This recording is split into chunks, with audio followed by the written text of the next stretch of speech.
right?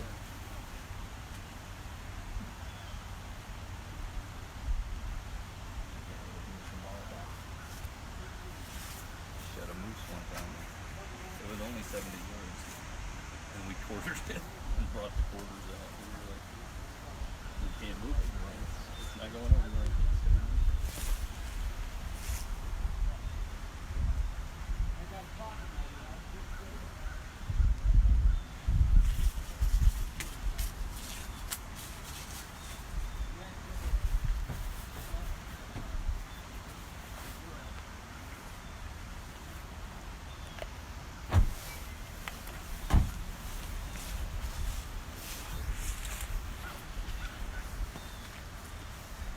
Oh!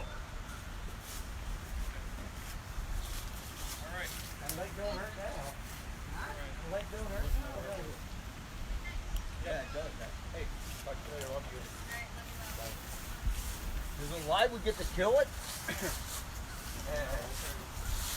So just so everyone is aware, this is hopefully streaming live inside of into the building, and the idea is also to share this on the KQDC Facebook page in the future, so other folks You're that doing it on your iPhone. yes.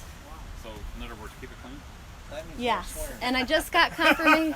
I just got confirmation that they are seeing, and if all is going well, hearing it as well. Hearing So it. just be mindful.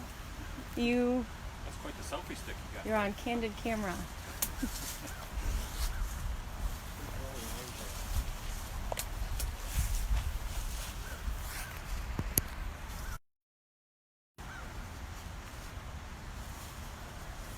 Is there someplace you'd like us to stand? Probably eventually. We're gonna, and once we get started, we'll kind of get a good feel for, probably just not in front of me. We're not in front of the Isn't that a camera. selfie stick? Yeah, What they call a selfie stick? That's Does correct, it telescope yes. out? it does, yep. Different lengths. Now, how do these things work? Just by... Can I tell you? Yeah. Yeah, I'll tell you after the demonstration. I didn't think you started recording it. Yeah, we did. It's okay. I'm not sure.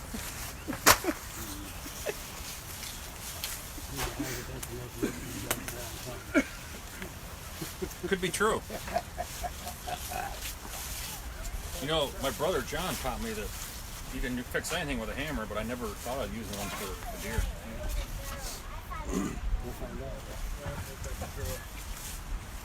Is this a legal kill? Depends whose side you are in. It's for tag? Not set up too bad. It looks like it's pretty fresh there.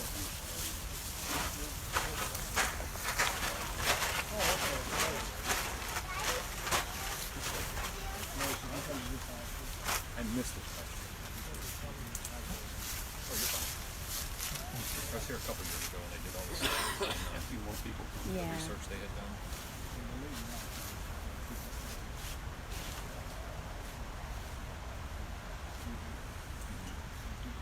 We'll get started in a few minutes. We're just waiting for everybody to join. And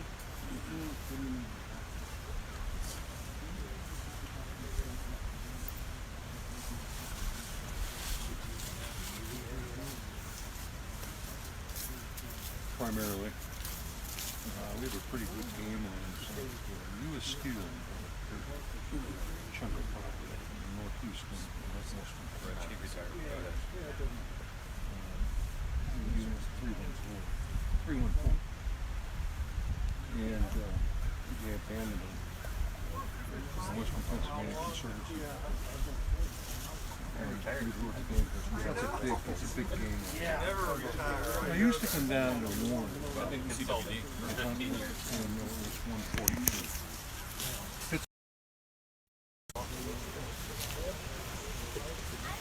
Used to be a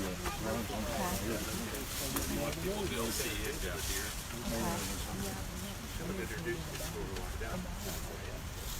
John, we can do that. Once the rest are out, we can do an introduction again, get it on the video. Whenever you're ready. Yeah, just when they're here, I think that's the last of the group.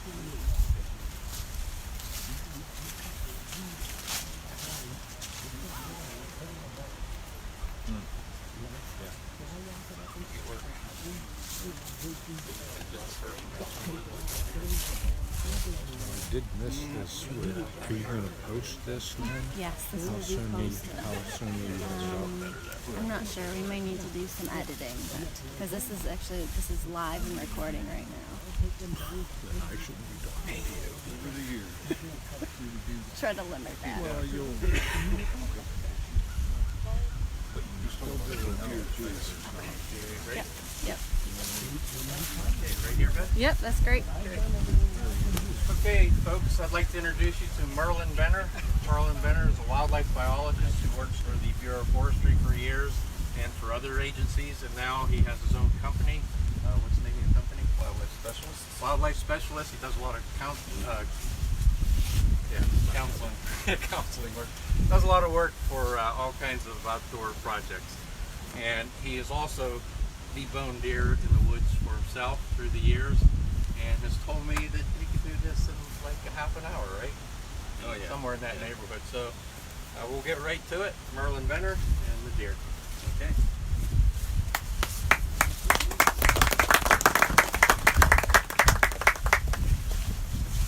I've brought a few props along.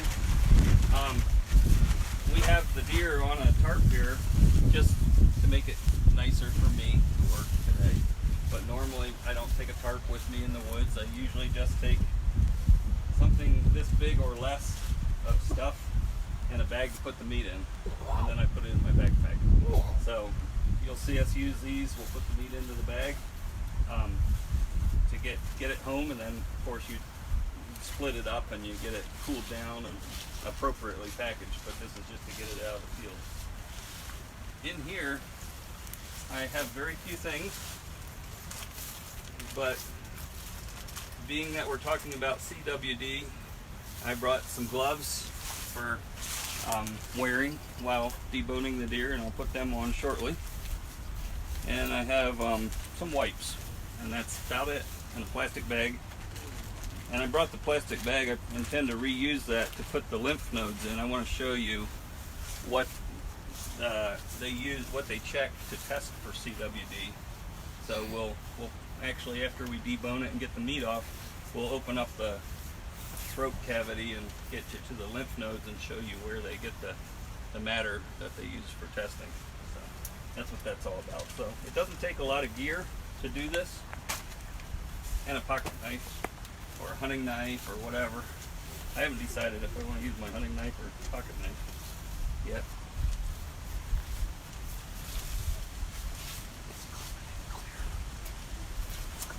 I usually find the smaller the knife, the better for this, and for any butchering or cutting up of deer.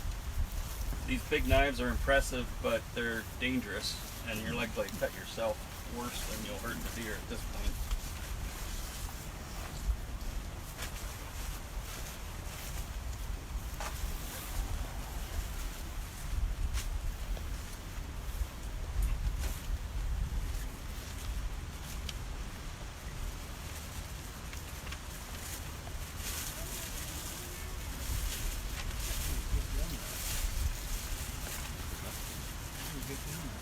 You can get these for a few dollars at the sporting goods section of a Walmart or whatever. And if you want to keep yourself clean, which I didn't kill this deer, so I don't really want to get dirty over it. I'd rather just do the job and in and out. You would just use it for the cow. Yeah. There, that looks all surgical. Surgical enough for today. So the idea here is to get the meat out of the wood. And you have to forget about a lot of what you think about when you field dress a deer. You don't really need to get into the guts at all, because that's not where the meat is. You can just let them there. So what I always do is I just work from the back of the deer like this, and I split the hide right up the middle of the back.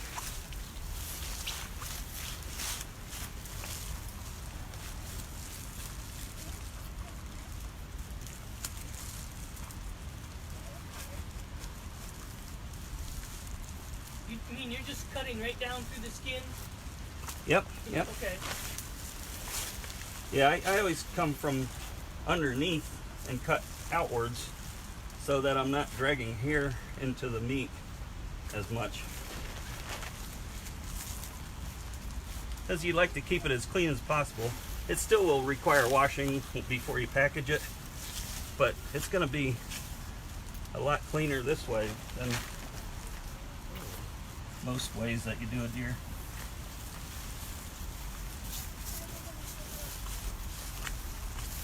So you just start peeling the hair and the hide back from the body. This one got dragged through the mud already. Usually I like to shoot them or debone them right where they are, then they don't get mud all in them. But think of this as a roadkill or something.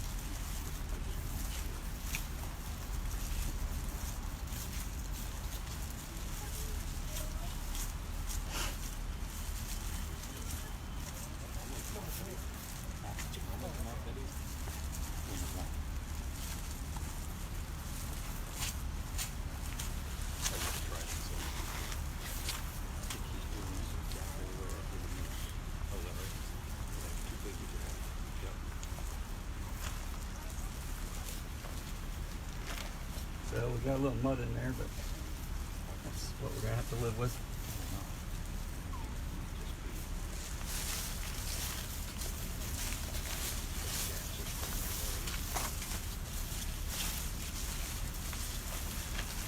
Now you can even, with this technique, we're not planning on saving the hide, so we're gonna have cuts all over in it.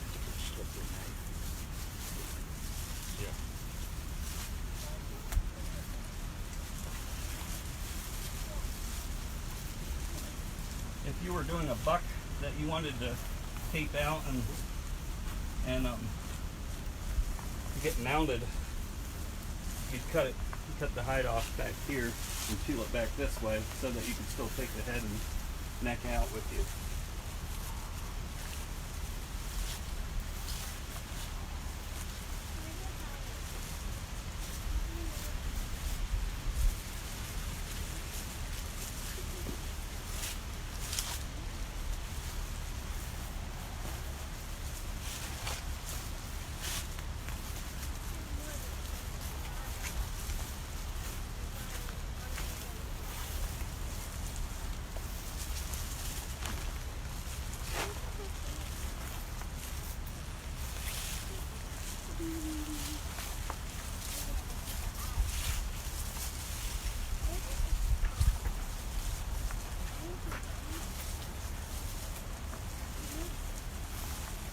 Okay, so this is the first part that I'm going to take.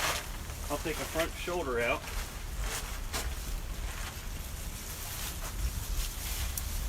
I'm going to cut through the tendon right here. And then if you cut right in front of the front shoulder and down a little bit, you can hit that joint. I'm hoping to make this look really easy, but just be aware if you miss this a little bit, you could spend a few minutes trying to find this joint and to get it done.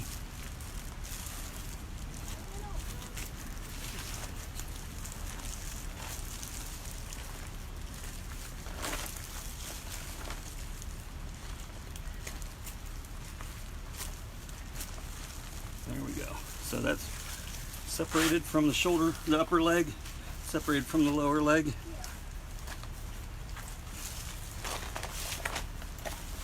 And so now you just slice under the shoulder.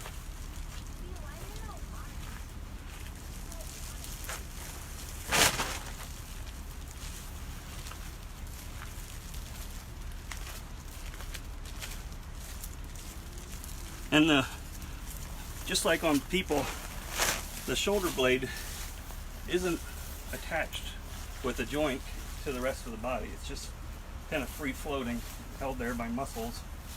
So you don't have to take out any joints at the upper end. You just hit that. So there's a front shoulder.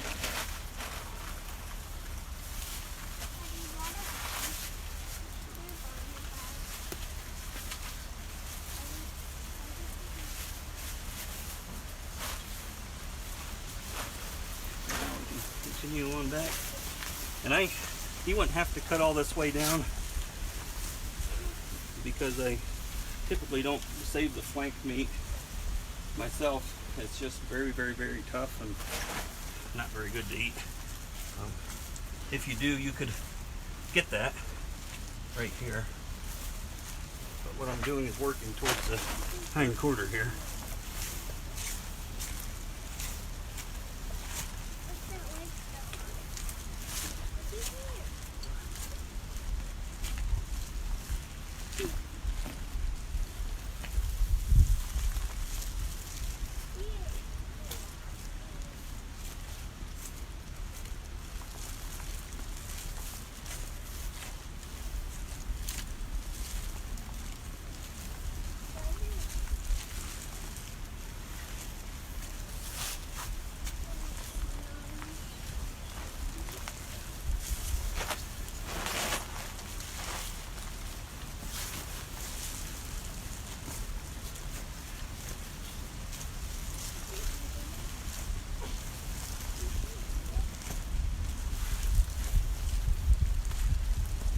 Now you notice I left the lower leg on here.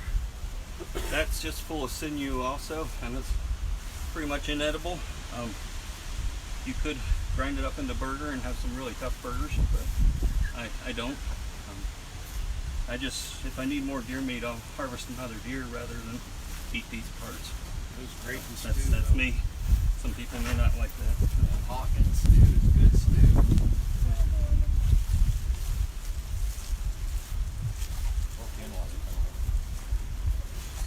Yeah, if you got someone you don't like,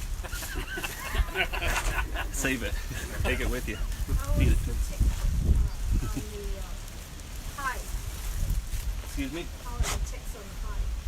I didn't notice any yet. Crawling around. There is one right here, I think. They usually come up towards the head because it holds the heat the longest. Yeah. So with the front shoulder, I took out the upper leg bone and the shoulder blade, and that's in the bag. With the rear shoulder, we're just going to debone it, and we're not going to mess with the joints because this is a bigger chunk of meat, and it works better to debone it than it does to try to take the whole thing out.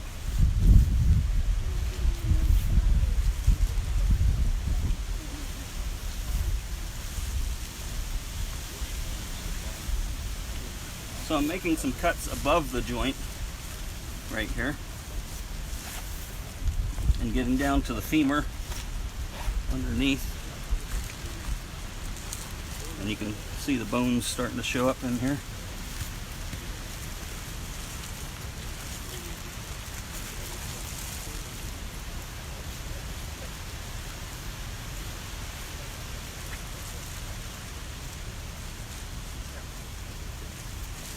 I like to keep my muscle groups kind of intact because then it's easier to decide what you're going to do with them to make roasts or whatever. I was just going to ask why you made that cut that way, and you just explained it. Okay. Good. Yeah, so here you can see it's a separated muscle group right at that line. So let's get this one off. This is the one that comes up against the pelvis.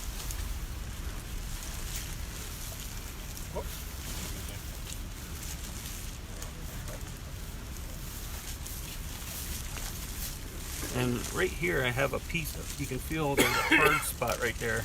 That's kind of what I'm trying to go around. That's the tip of the pelvis.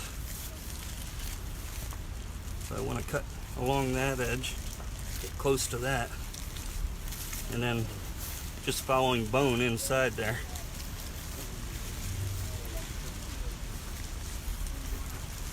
When that deer hasn't been field dressed, it's still got a lot of blood in it. Do you find that blood still remains in the meat? Yeah, you could let the meat, you could either hook it and hang it to let it drain out. Most of the blood is going to be in the chest cavity anyway. the biggest volume of it, but there will be some in the meat. So you could set the meat out in a pan and let it drain for a little bit if you'd like to do that. You could age the meat also on a tray in a refrigerator or in a cool, dry place. So you're cutting down against the bone, is that it? Yeah, I've got starting to show up the femur here. Right there. I'm following that kind of. And on the lower side, I'm just trying to stay out of the other ham, which we're starting to see. And soon we'll see the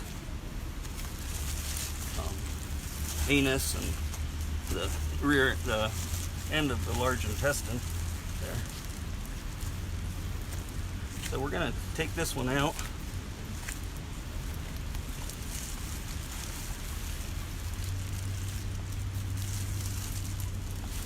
Yeah, if there's anything that I'm not explaining well enough, ask a question. That's fine. If you take that meat out of the woods the way you're demonstrating and you take it to a meat processor, is he going to want to handle that? Probably not. That is one thing I didn't explain. I usually process them myself. So, yeah.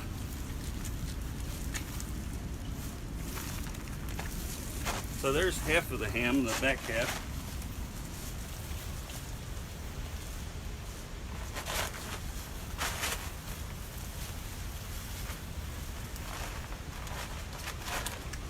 And now we'll just get the front half.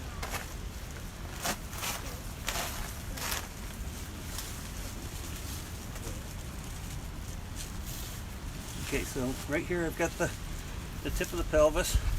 Here's the joint where the femur joins in, right there. So we're gonna cut up along here.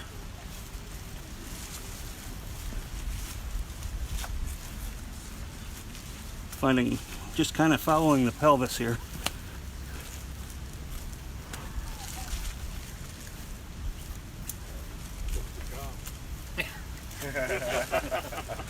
What's that?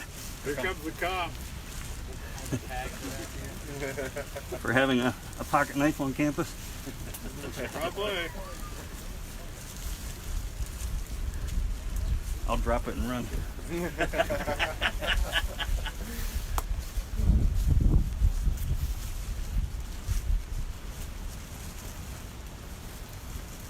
We'll watch him chew.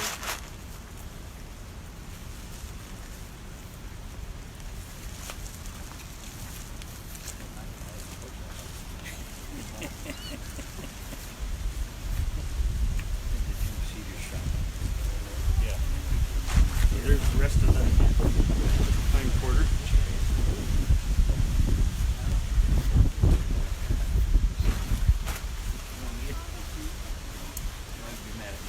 Yeah.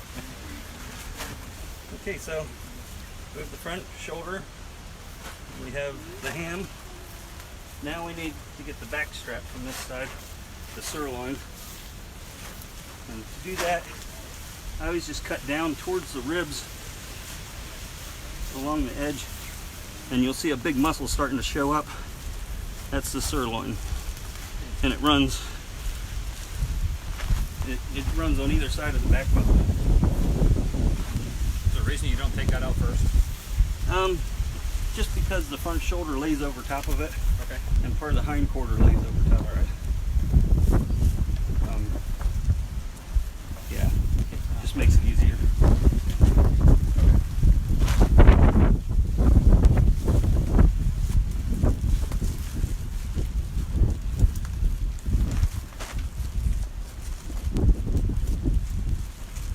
Okay, so that's running all along. I like to start somewhere in the middle where I can just kind of follow the ribs, running my knife along the ribs.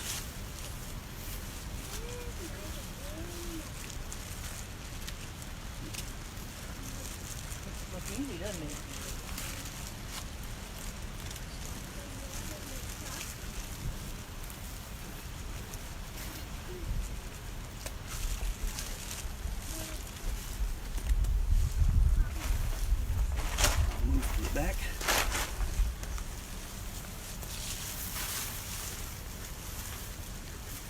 And the sirloin sort of tucks in behind the hip bone, the pelvis here, and goes a little beyond. So I try to get that because that's some good meat there.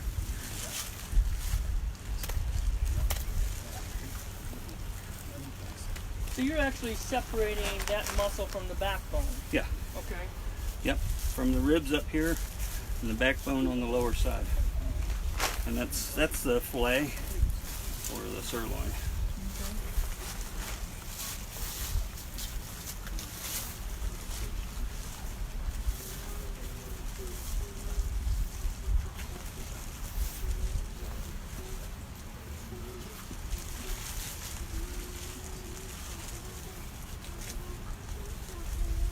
You think it's easier to do it on the ground than it is hanging up? Yeah. Okay. The easiest is on the tailgate of a pickup truck. Okay. Yeah, bending over. Actually. Yeah.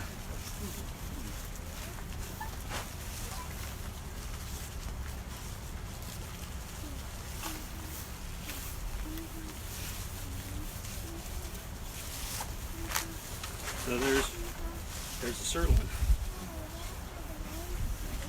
And that's one of the best cuts on the deer, not the very best. Getting closer.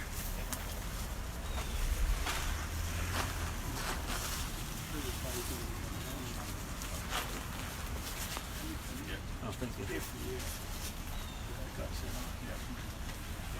I got some blood on your paper. I'm not going to worry about it. All right. So that's basically one side of the deer. Now, after we get the other side done, then we'll get the two tenderloins, which are inside the body cavity, basically right under these vertebrae. We'll get them out, but we don't want to get into the guts if we don't have to yet. Let's just leave them where they're at, and we'll flip it over and do the other side.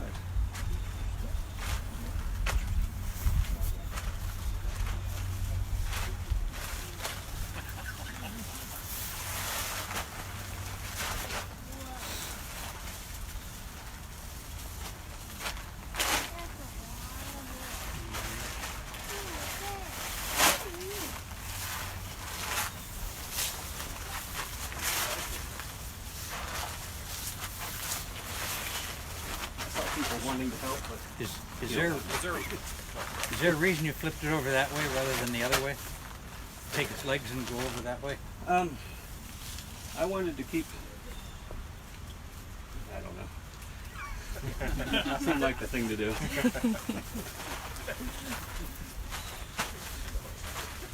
You want some BS or just? No, I mean, I flip it the other way.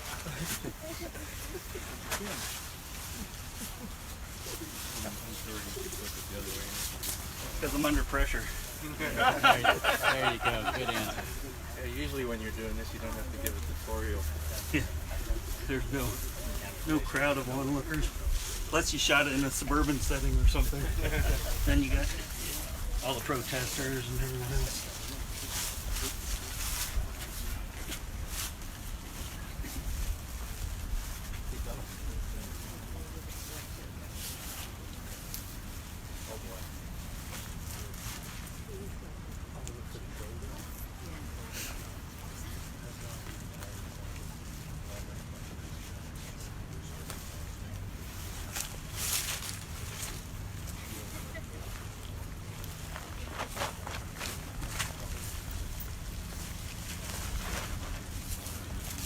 When you take this out, you're going to start right here and cut at that joint. Yeah, like right here. Okay. That's basically our elbow. That's the elbow. Okay. Seems kind of high up on them, but their upper arm is this bone right here. And then this is the elbow. That's the forearm. And then from here down is all hand and foot, basically. The same bones.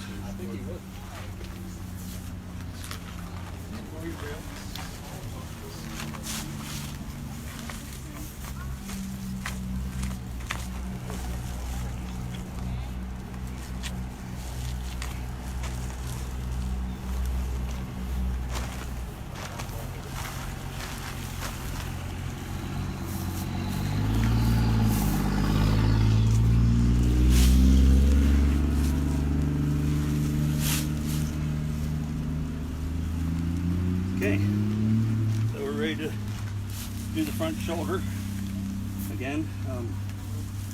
Same as before, but this time maybe it'll make a little more sense as we go through it. So once again, there's a bone, one of the forearm bones comes through and sticks up past the joint on this end, and we want to start just above it to cut down.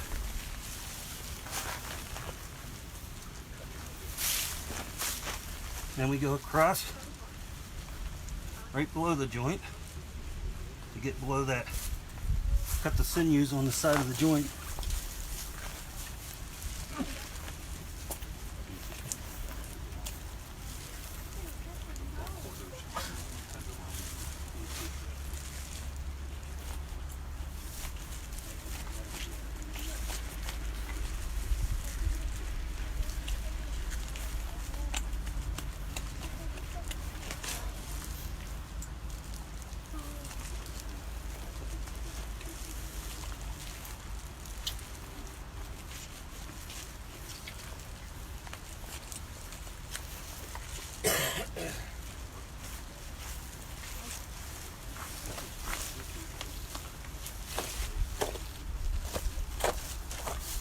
So now, basically you're separating that front shoulder from the rib cage.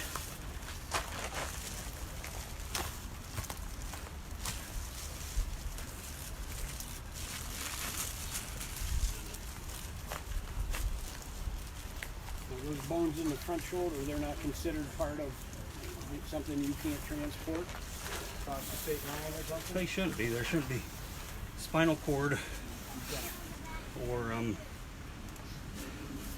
yeah, it shouldn't have any of the central nervous system in it. So you should be good with that.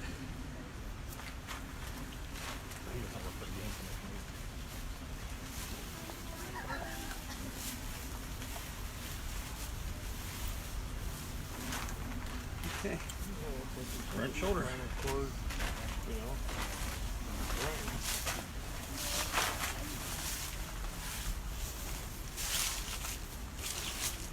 Now, if you're doing this yourself the first time, take your time. You don't have to get all in a huff over it, and just take it easy. And it's going to save you a lot of time dragging. So, especially if you're like I am, you're hunting 2 miles from the parking lot on a steep side hill. It'll save you a lot of time dragging. How many times have you had to do this in the dark? A few, not too many. Not total dark. I usually try to do it right after I shoot them, which is during legal shooting hours. And what if you don't find it until after you're done? Then I do it the next day.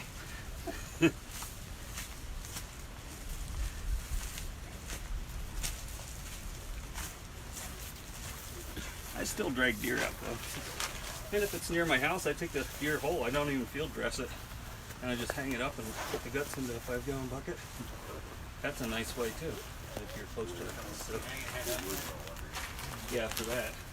Well, actually, either way, there's pros and cons, but if you hang it by the rear end, the guts will be kind of supported by the rib cage, and they won't all be pushing against you as you make the slit up the belly to let them out.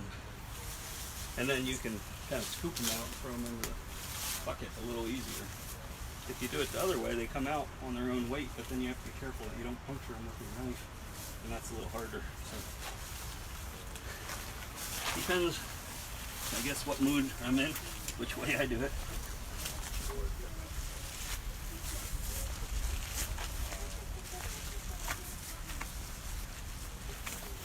By doing this when it's fresh, which this deer obviously is, the skin comes off much easier when it's fresh.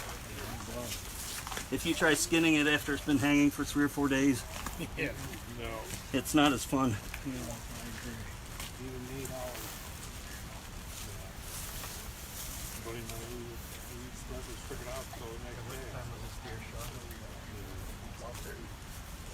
Deer was shot about 12:30 today. I thought you could just look at its pupils and tell us now. I was going to. Yeah. Came up with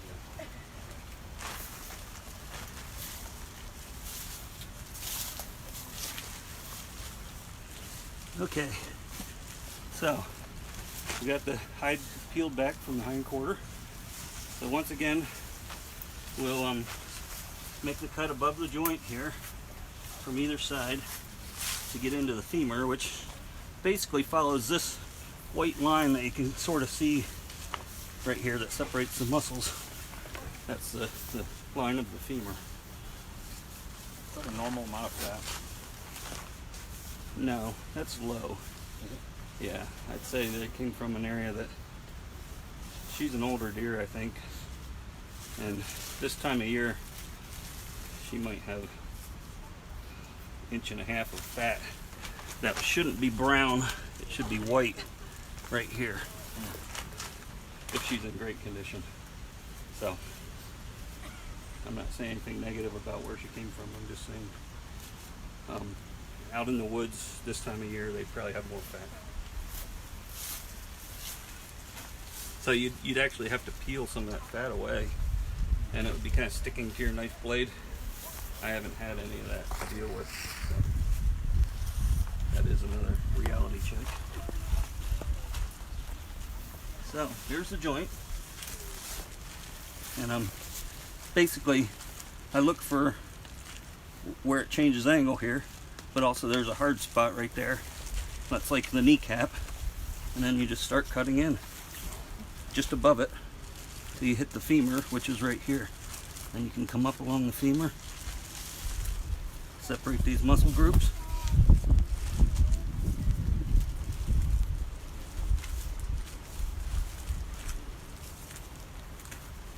Don't cut towards yourself. Just had to say that because I've done it enough.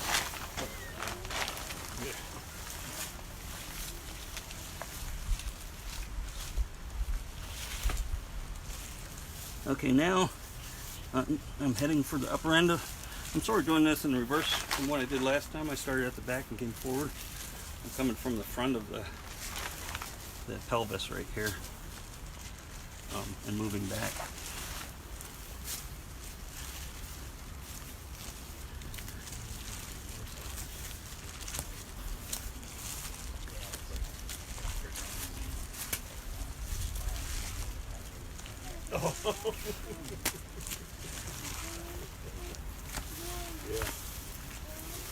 Cut that all down, Jake?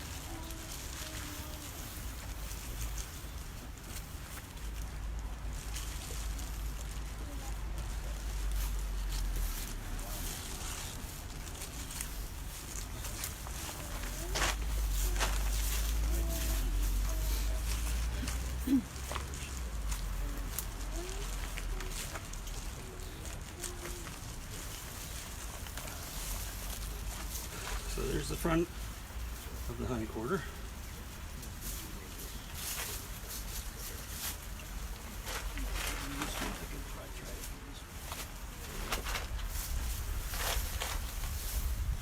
And basically try it a few different times yourself, see what makes sense, what works.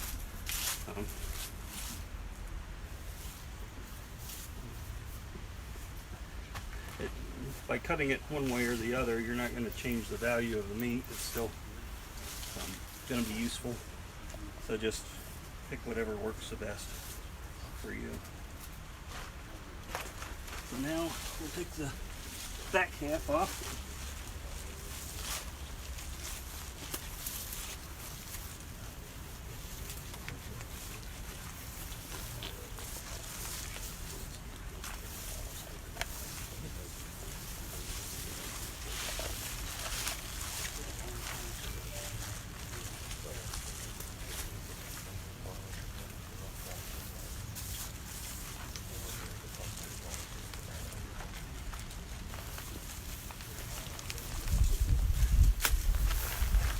And we'll come up to the top end here.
basically I'm using the hide, the inside of the hide, as my working space to keep mostly out of the leaves and the dirt. You're still going to get some on them, and you're going to have some hair on it that needs to be cleaned off, but it's still pretty clean. Okay, anyone want to tell us what's left? You have to do the sirloin on this side, Yeah. and then you have to, which I don't know how to do yet, you go inside and get the back scars. Okay. I'm gonna do this myself next time I get a deer. Okay. I was gonna say, You mean I'm if you learning. ever get another this is deer? the volunteer section of this demonstration. Step up.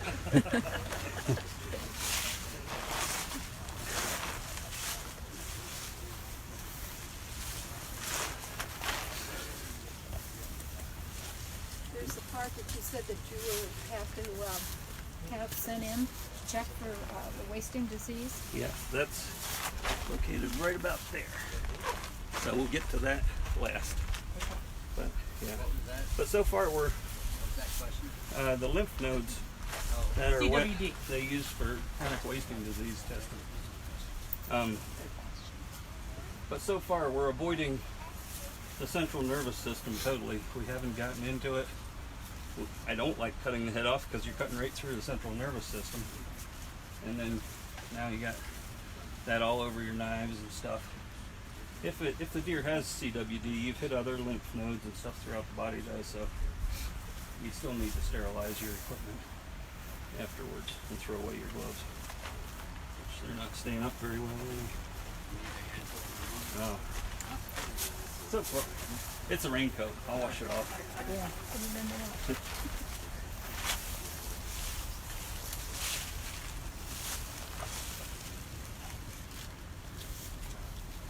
So I made my downward cut towards the rib cage, but remember the rib cage ends right here, and then you just have guts from there on, so you have to be careful right in this section. And then in front of the pelvis right there. Now I can start separating it off from the ribs by kind of filleting it just like you would a fish.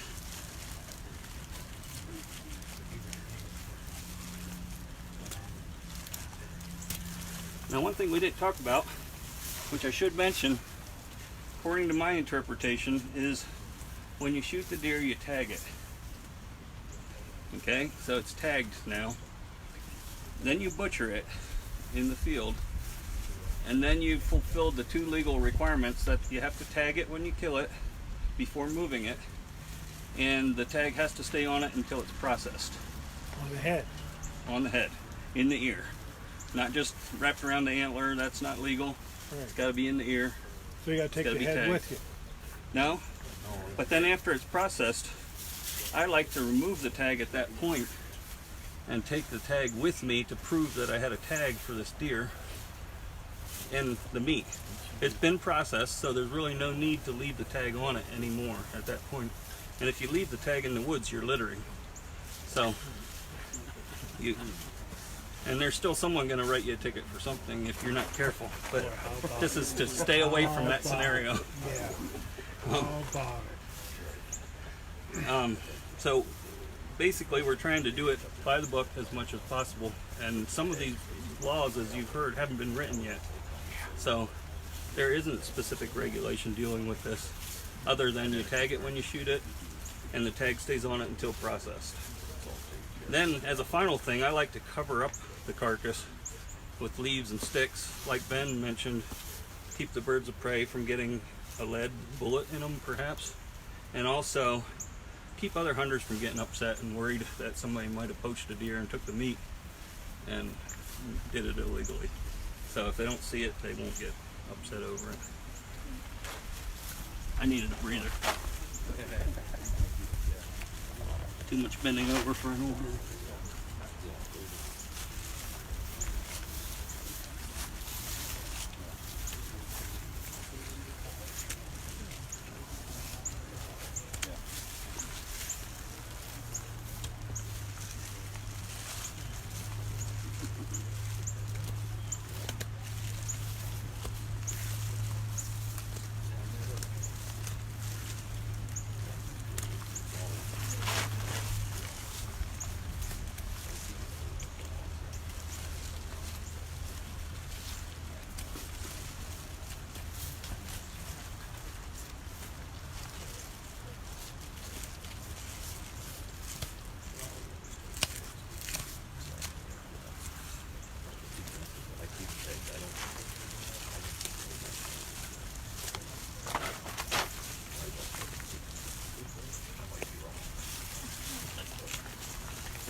the other back strip.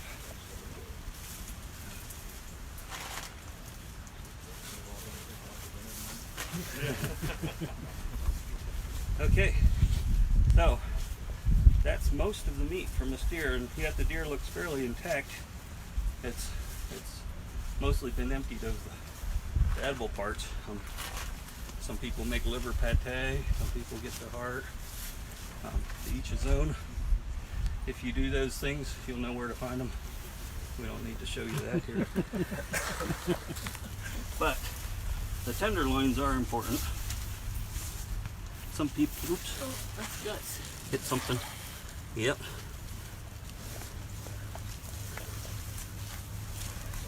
So if you have a bad stomach for smells, stay back.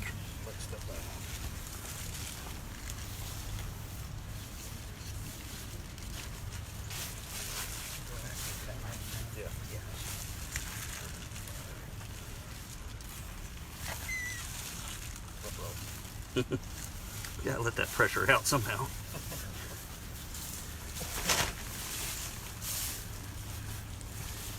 It is pretty warm today, and it's been a couple hours since the deer was killed.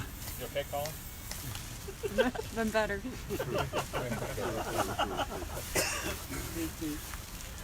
Should have brought Jim today. Does that record smell? No, thank goodness for our viewers. The lucky folks that are inside at this moment. I wasn't sure what version of iPhone you had. Let's just kind of move this out of our way here.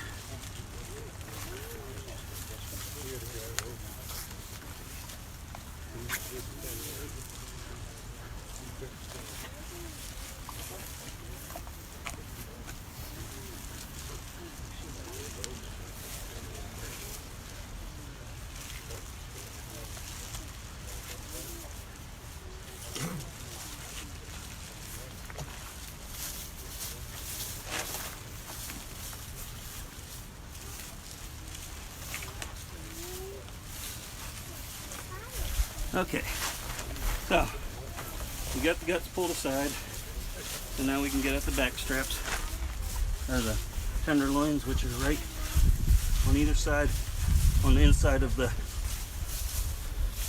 backbone here. Not real big, but very tender. Those are the preacher steaks. Yeah, if you're of the clergy, you demand them. When it comes to dinner, that's what you have. Yeah, so that's the best part on the deer right there. So don't get in too much of a hurry and forget them. That would be sad. Now, do you find the difference in eating that before rigor mortis sets in, after rigor mortis sets in, or after you've aged it for a week? Taste it and tell me. Yeah, I don't know. Okay. I haven't thought about that before. You get the other one from the same side? Yeah, we get it right from here. We don't have to flip it over again. Although if we flipped it, I'd flip it your way. Well, now the gut's all over here. I don't know. Yeah, I know. Now it's debatable, isn't it? Yeah. So, to get it from this side, you basically find the middle here and cut towards the backbone along the middle.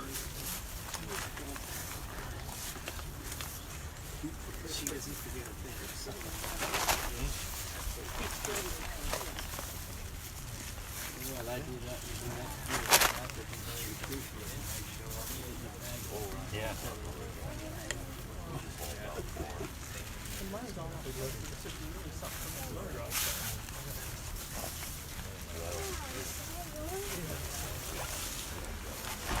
And there's the other one.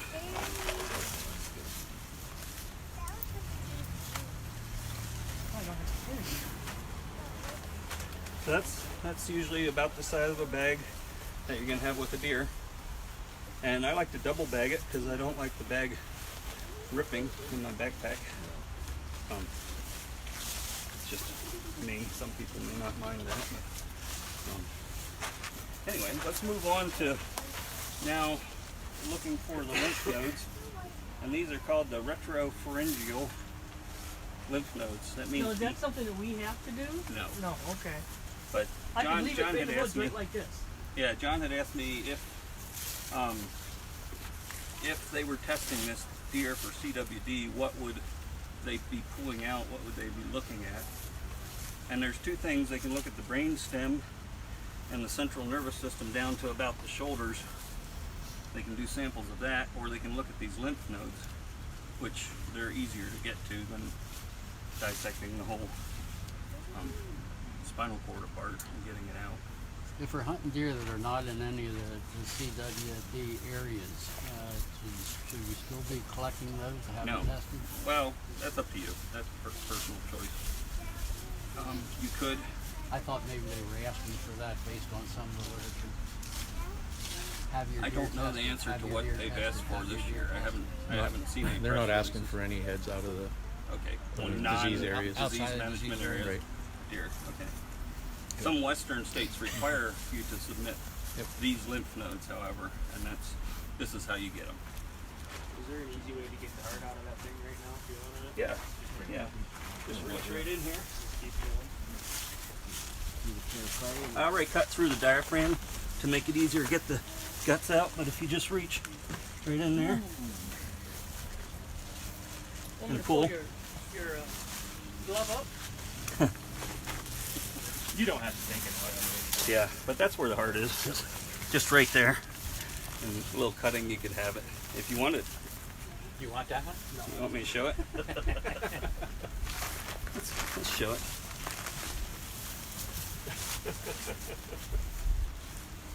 If you're cutting by feel, when you feel it cut you, don't keep cutting.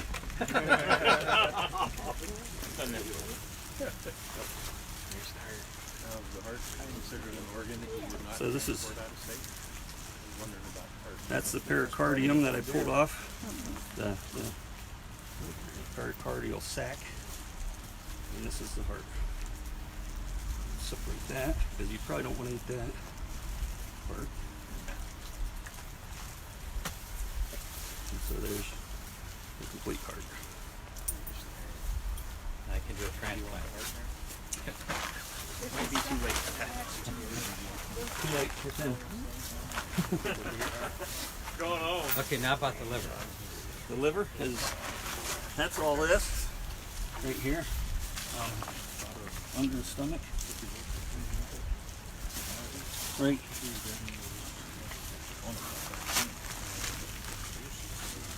This is the liver. Is there some poison like chickens have it? What's that? Is there poison like chickens have it? There is a bile duct in there. Yeah, gallbladder. Yeah. And that's what they sell on bears to the Oriental markets, the gallbladder. Okay, so now we're going to move on to the getting the retropharyngeal lymph nodes. So the pharynx is the throat basically, and retro means behind the throat. So this is the point we're headed for right here, right in front of the first neck vertebrae.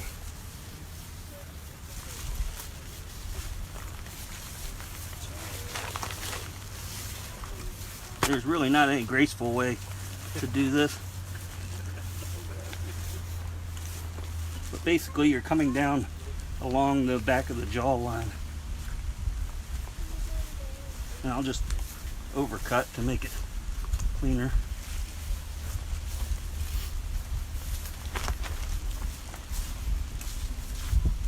So I can see the throat cavity right here.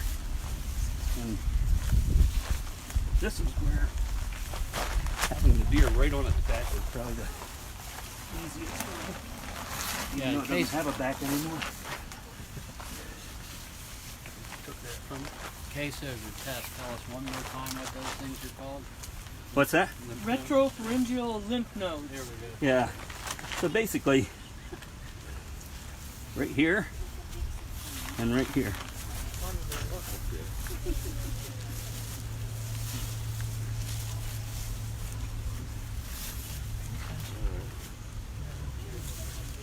And they're not swollen. When you when you have a cold, you can feel your glands swell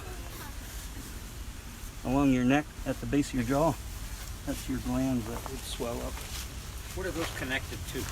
The lymph system, which is kind of like your blood system, has actual Yeah, if you can cut veins your and- foot real bad, sometimes your lymph nodes will swell up. If you got a little case of infection, blood poisoning, armpits, yeah. different areas. Yeah, so they basically send lymph throughout your body to help you fight off infection. And if they're swollen, it means they've been worked hard. So I don't know. With this head, that's got to go for tech. Yeah, they don't know. We leave those lymph nodes on it probably, correct? He says maybe just a little bit lower than where we're at. Okay, so cut it off right here. Because they want the brainstem. Okay. All right. So for this one came from a deer hunting preserve, so it has to be tested. So we can't remove them and put them in a bag, but if you were out west, you'd grab them and stick them in a little Ziploc bag, and away you go. Send in your sample. But here they need the head, so we'll just cut it off. Anyone doesn't like seeing things cut. You're in the wrong place, I guess. About a half hour ago. Yeah, you missed your boat. Your ride. Now, you haven't used a saw at all. No, I'm not a saw guy. I like to find the joints and just cut through the joint. Well, this has been absolutely fascinating. I'm glad. Thank you for doing this.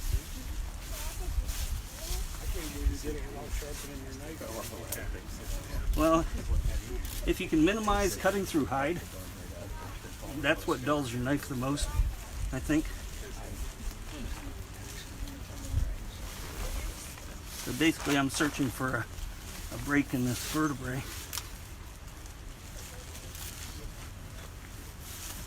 More by feel than anything.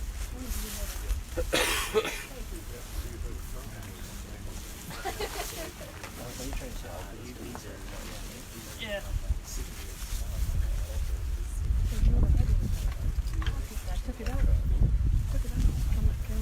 But I did sharpen my knife last night before coming, because I've cut myself way more with a dull knife than a sharp one. That's something my dad taught me. Okay, so I started to find a joint here. Since CWD is more prevalent in the preserves, it would behoove you to thoroughly clean that knife, huh? Yeah, I will. I was thinking, you know, the 50-50 Clorox and water might be one thing, but a propane torch might not be a bad idea either. I don't know. I don't know what that would do. Help kill the prions.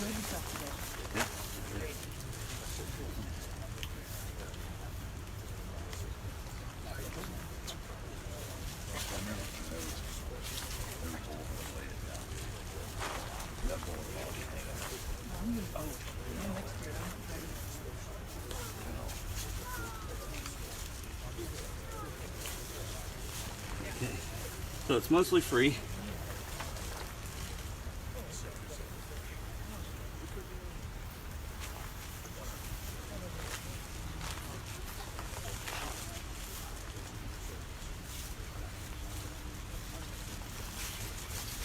So this is where you can get the deer to help you a little bit.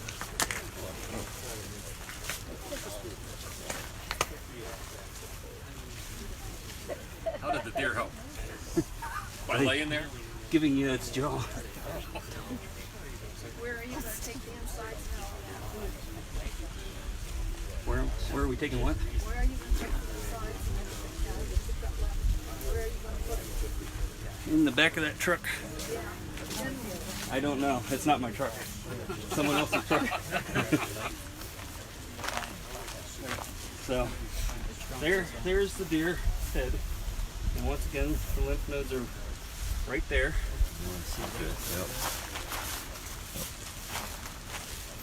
These two little egg-shaped things. You want the blood? On there and one over there. Are there what? There are some.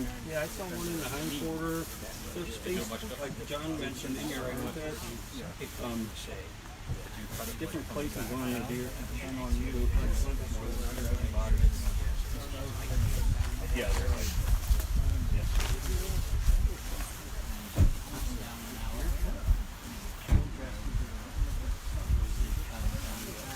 Okay, any other questions? Did you get a close-up of the lymph nodes? I'd like to. I'm not sure. I'll come over so you don't have to get in the blood. Oh, I see him. If you just want to point it up. If I could point, I can. Right there. Yep. Don't look at my finger, look at the glove. Right at the tip there. Yeah. Yep. And right here's the other one. They're about an inch. Yeah, about an inch and a half long, or inch long, inch and a quarter. 3/4 inch across. You processed it here, right? That white thing there. Right. yeah, that's a blood vessel. I always thought the white will stay with the head.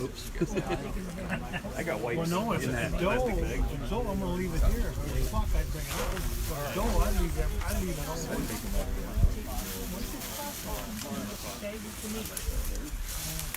So it's already processed right here.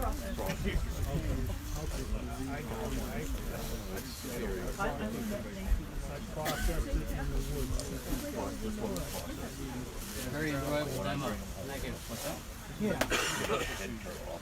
Sure. What? No one watching?